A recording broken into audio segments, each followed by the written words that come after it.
Well, before I show you the unboxing of this, let's have a brief look. This is the Emoko C94 with a range of up to 200 kilometers, a 48 volt, 20-inch tires. If we scroll down here, it has a 750 watt brushless motor, 48 volt, 35 amp hour lithium battery with that range of up to 200 kilometers or 150 kilometers. I'm assuming that is if you are using the accelerator only. Max speed of up to 50 kilometers an hour, and it has a huge payload of 180 kilograms. There is a bit also more information here.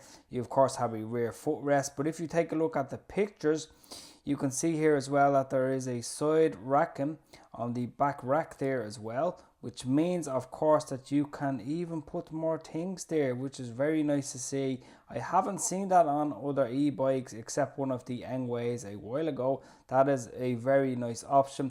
It does of course have the Kenda tires, full hydraulic brakes as well, and assembly is straightforward. So let's get right into it. The good news is that you do get a 4 amp hour fast charger with this model, and you do get a 3-pin connection and a 2-pin connection, which is very nice to see. You also get foldable collapsible pedals on this model, and of course you get a few other things such as of course the light that you need to attach at the front, which is pretty straightforward, so you will see me do that. And of course you need to attach the mudguard as well, which will take you a matter of minutes. And the saddle is very nice quality, very nice material, very soft to the touch. Be careful taking off all the packaging. Make sure not to damage any cables, including the hydraulic lines. The first thing is to put on the handlebars. Make sure they are centered, and that's it, you're good to go.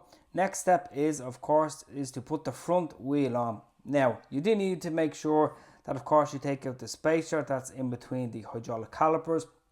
Pop your wheel on there as you can see, and take note of course of the arrangement of the spacer nuts that you will see now in a second, just in case you get a bit confused. It is straightforward. After that, make sure that the wheel does spin completely free on the bike and that nothing is rubbing.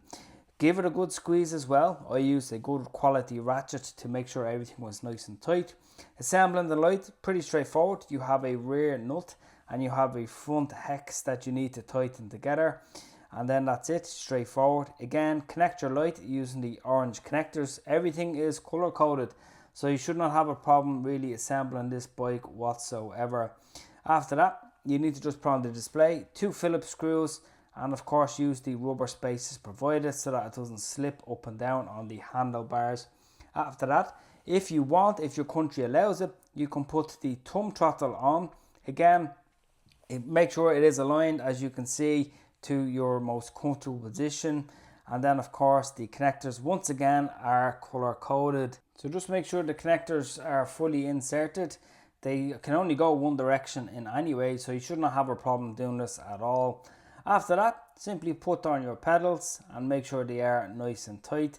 Again, they are collapsible pedals, so a bit of a space saver here, which is always a bonus. You do also of course get 2 keys with the bike to take out the battery if you need to charge it inside or just for security purposes. But overall, my impressions, I am quite happy initially. I will be doing of course a first ride and then a full review. Any questions, comments, please leave them below. Once again, official link and discount code is below in the description right there. In the meantime, stay safe and I'll talk to you in the next video.